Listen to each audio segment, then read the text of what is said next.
హృదయపూర్వక వందనాలు చెల్లించుకుంటున్నాను. జీవితంలో చేసిన అద్భుతం ఏంటంటే కుమారుడు ఇవ్వడం నా జీవితంలో చేసిన చాలా చాలా అద్భుతము. నాకు 4 years మ్యారేజ్ అయ్యి నాకు పీసీఓడి థైరాయిడ్ ఉంది. హాస్పిటల్కి వెళ్ళినప్పుడు చెప్పారు.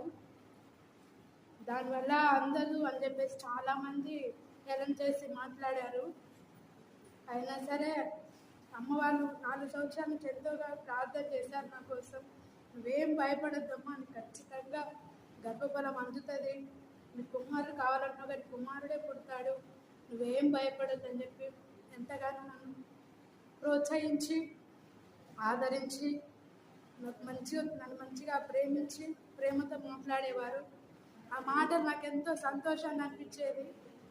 అందుకు దేవునికి ఏమిచ్చినా దేవుని యొక్క రుణాన్ని తీర్చలేను, ఆత్మీయ తల్లిదండ్రుల యొక్క రుణాన్ని తీర్చలేను.